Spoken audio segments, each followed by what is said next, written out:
Now, one of the most ignored types of insurance is insurance related to businesses. Sure. And you find that these are some of the most consequential types of losses which can affect an individual or an investor. So when it comes to businesses, there's usually different types of insurance covers, especially if you're operating within the Kenyan market, which you can be able to get for your business, depending on the nature of the business or the risks which might affect your business. So in this video, we're going to highlight the key insurance types which a business can consider, and also the additional considerations which are made by the insurance companies when offering these particular products to the market. Yeah, same way, same time. Remember, every business, whether small or large, faces risk ranging from property damage to liabilities and even employer-related issues. And having the right insurance cover, it is not just an option, but it is a necessity. And that's why we are here with our own managing director who is going to unpack this issue at large. Welcome. Yes, thank you. Yeah. So the first most common type of business insurance is referred to as fire and special perils. Yeah. Since fire has been known historically to be one of the hugest, or rather the largest, cause of losses to businesses.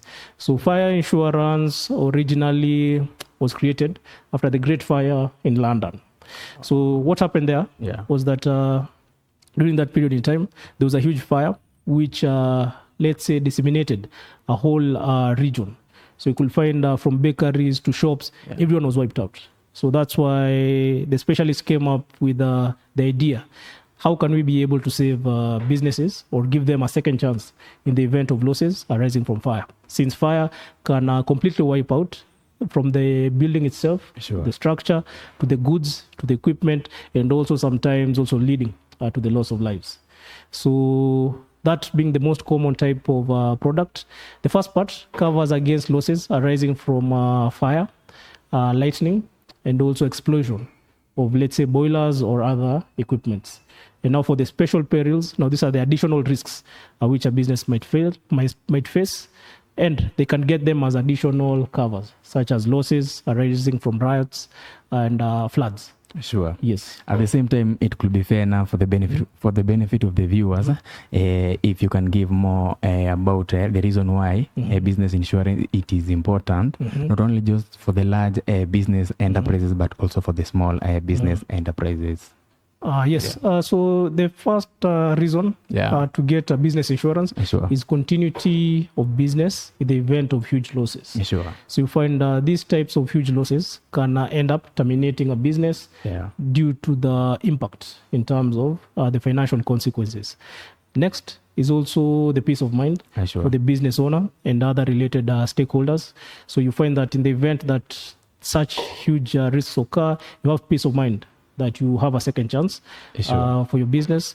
And also the next thing is financial stability. So financial stability comes in the sense of financial obligations which are held by the business. So for you as a business, you need to consider, let's say you have existing loan facilities, you have existing obligations to your suppliers or your customers. Now, having business insurance ensures that you're able to honor these financial obligations, or even in the event of losses arising from these huge risks. I like it.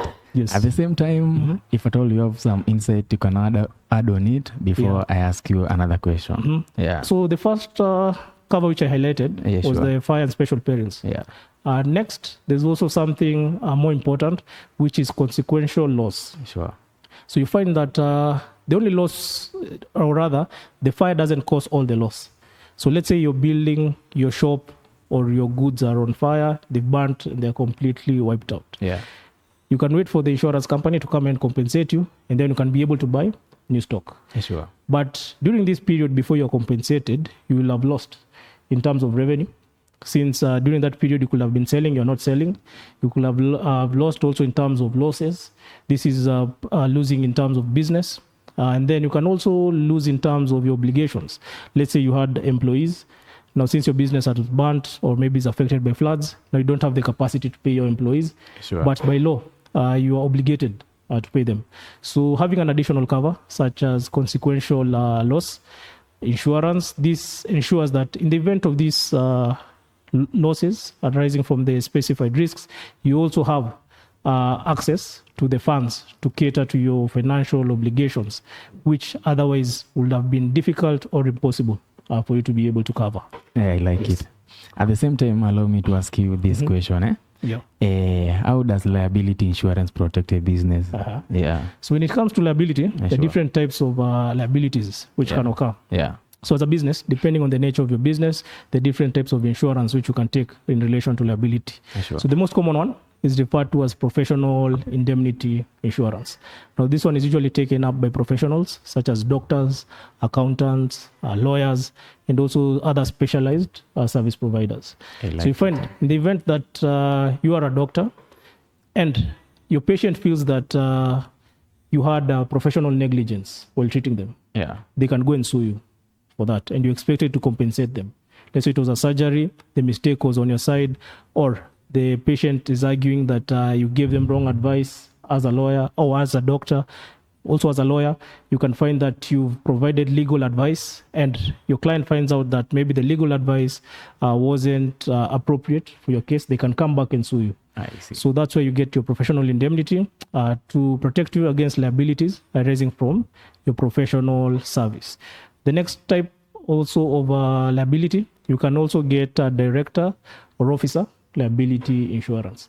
So this one is where you're protecting yourself as the director of the company or an officer within the company. Sure. That in case someone holds you liable for their losses due to your professional line of work or your duties as the owner of that company, in the event they take you to court, now the insurance company can come in and help you cover such losses. So liability is quite wide. You can also have public liability. Sure. So the public liability is losses arising from your business or premise to the external public. Let's say like this building where we have our office. In the event that you slide outside when they're cleaning, that's public liability. So you can come and sue the management of the building for negligence when in terms of protecting your safety. Your safety. So for such a scenario, they might need the public liability cover. Also, if you're selling a product and maybe the public or your customers feel that the product is below par or of low quality and come and sue you against losses arising from your product, let's say this glass which you're selling, and we've advertised this glass as a strong glass. And then people say that the glass breaks too quickly. They can come and sue you for that product. So that's where you get the product liability insurance. Yeah. Back on business insurance, there's this question. What is business interruption insurance and when is it needed? Yeah. So for business interruption insurance, that can fall in different aspects. Sure. But in most cases, if you're looking for such coverage, you can't get it directly as a standalone in most cases. But there's something called industrial all risk insurance. So this is a package insurance cover which has all the included aspects. So you can find inside it, you get the fire and perils. You can get the consequential losses which I've just mentioned. You can also be covered against losses arising from theft, burglary, also riots. And then over and above that, you can also come in and cover the liabilities related to that particular business, and also the losses related to both the property within the business and the building itself. Yes. If at all that you have some insight you feel you can add on it, the stage is yours. So an additional type of business insurance is in relation to contractors. So you find contractors end up having a lot of equipment. Let's say it's the cranes, the equipments used in the construction sites. So for contractors, mainly get the contractor all risk insurance. This covers losses related to the construction equipment within the site, and also additional liabilities such as injury arising from their construction. So you find currently, also as highlighted by recent news, some losses are arising from people constructing buildings affecting their surroundings. Let's say you have a construction site here. The neighbors are almost at the end. So you're building beacon to beacon. So a stone can fall from your site, goes and injure someone, damages someone's property. Sure. So that's why it's important for you as a contractor to get these types of insurance.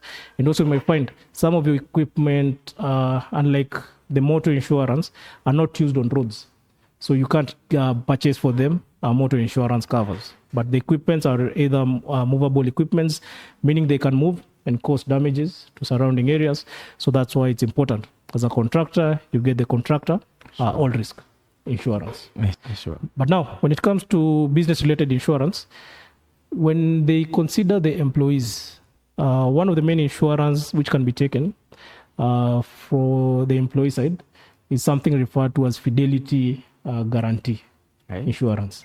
So this is a special cover, and it's actually a very practical one, since you might have employees and the losses now arise directly from the either negligence or fraud of these particular employees. So it can be in terms of theft or loss of goods. Yeah. So let's say you've hired people are working in a godown. Sure. You come back after some time, you find some of the goods are missing, and it's only the employees who are there. Or you have a specified employee who have identified, they either maybe stole or misplaced some items, or maybe ran away, stopped working. So for you to cover yourself against such losses, that's why you need the fidelity guarantee insurance, which can either be on a named basis. So you can name a specified employee. Let's say it's an accountant. You say, since they handle the cash for the company, I'm taking an insurance against losses related to their operations. So they might misplace the cash. They might be involved in either fraud. So you insure against such risks, or take a blanket cover. You say, I have 100 employees. Now, in the event of theft or losses arising from fraud of any of these employees, now the insurance company can be able to step in and protect you. And it's one of the most common covers taken by financial institutions against their staff, since they mainly handle with cash and other related high value items. Yes. Okay, speaking on cost and value now, many businesses avoid insurance due to cost. What will you say to them? When it comes to insurance, the first thing you need to consider is that it's a tool of transferring risks. So even before getting any insurance cover, you need to consider the risks related to what you are trying to insure. So when it comes to risks, you usually look at risks in two sides. The first side is probability. So you look at how likely is this risk to occur, or rather to affect my business. Then the next thing which you look at the risk is the consequence. You need to also consider how heavy is the consequence of the loss related to this risk. Now, once you have both of those factors at hand, then you can consider how much you're willing to pay for the insurance. Because if you find that the probability of a risk happening is too low, it might not be necessary for you to go and purchase that specified insurance cover. But also, in some cases, you can find that the consequence of that loss is not very high for your business. Let's say you're considering getting the fire and special perils. But within your business premise, you don't store much which is of great value. Let's say it's maybe a service business, you only have the desks there. And the consequences of a loss of a fire is not very high or immediate to you. So that you might consider getting additional, if not even insurance covers, additional risk mitigation solutions on your end. However, now if you find that the probability is maybe high and the consequences are high, then in that case, you can consider getting a reliable, not just an affordable cover. Because the problem with understanding insurance, when people say insurance is expensive, it's usually in terms of the risk, because insurance is in the risk business. So if the insurance company finds that the risk is high related to whatever you're trying to insure, the premium will also be higher, depending with your risk. So you might find a business located at a lower area, which is more likely to be prone to flooding, will pay more, unlike a business located at a higher ground where the risk of flooding is low. So such factors are considered when pricing insurance covers. And also for businesses, especially bigger businesses, since these premiums might be high sometimes, they also look into premium financing options. So premium finance is now access to a debt facility by the banks, where the bank comes in, pays the full premium. Sure. Then you end up paying the bank in, let's say, 10 months. So they split the payments into more manageable amounts, which you can then easily pay and ensure your business is covered throughout that year. Yeah. Yes. Still on the cost and the value, and this one is more so for the benefit of the people who are, who needs to start a business. How can a business choose the right insurance cover based on its needs? Yeah. So the first thing, Sure. when it comes to risk management, Yeah. we always advise people to consider the different strategies. Sure. So the first strategy is avoidance, even before you reach to the insurance part. So avoidance is making sure you put enough measures on your end Sure. to avoid the losses occurring. Sure. Let's say you've taken a premise. The first step, if the risk is fire, make sure you've built Yeah. with the necessary equipment. Sure. If it's electrical, make sure the electrical is done properly. If it's in relation to risks arising from theft, make sure you've implemented the ideal security measures on your end. Okay. Yeah. Now the next thing you do is mitigation. So the first one we said you're avoiding. You say, if I do this, I'll be able to avoid this risk or this loss from happening. The next thing now we look at mitigation. Sure. So you say, in the event this risk occurs, how can I mitigate or reduce or rather control the loss? So let's say now it's fire. In the event I have fire, I'll have a fire extinguisher Sure. installed here within my office. You see, that will help me reduce the consequence of this fire related loss. Then after I've done that, the next step, that's when I now come to risk transfer. I say I've tried to avoid my best, I've tried to mitigate my best. Now next, the risk which I'm unable to avoid or properly mitigate, then that is the one which I'll transfer to the insurance company. I like it. Yes, and finally, even insurance is not the end. Sure. There are some losses also which the insurance company will be able to take. Now that's the final step. Those ones you accept. So the last strategy is acceptance. So you say, now in the event of this loss occurring, I've accepted. Yeah. It's a true nature of business, Sure. because you might find a business might run a loss due to operations. You avoided, you made sure you've taken the avoidance, you made sure you've mitigated, Sure. you've transferred the risks, but now you don't have adequate customers. So your business closes due to your loss, or you are unable now to pay your loans because you've been unable to have adequate profit To running your maximize business. So you can't insure such Yeah. a risk. Sure. So for such a risk, you accept. Yes. Okay. As we wrap up this conversation, Yeah. at first, indeed, it has been a very insightful conversation. It will be fair enough if you elaborate more in terms of recommendation. One essential insurance cover for every business. Which one will it be and why? Yeah. I can't say there's one size fits all Sure. for insurance. Yeah. But in most cases, Yeah. someone can consider the industrial low risk. Sure. Since with this, you can be able to choose the different types of risks which you need. Yeah. You can select the fire inside it. You can select the burglary. Additionally, you can get the additional covers as riders to this. So riders usually just means that accompanying risks which you want to insure. So let's say you can say I want to insure my staff, because it's actually even a requirement by law for you to insure your staff, which is the Workman Injury Benefit Act. So with such a cover, you can be able to select additional covers within it, but there's no one size fits all. Sure. If the immediate need is a professional indemnity cover and you have only the resources to buy that, it's better you get that first. Then later on, depending on the operation of your business and the risks affecting it, Sure. then you can consider the additional covers Sure. which you need for your business. Yeah. Yes. Thank you once again for joining us. Indeed, it has been a very insightful conversation. Yes. And for the viewers, remember this is all about online advisors, insurance agencies.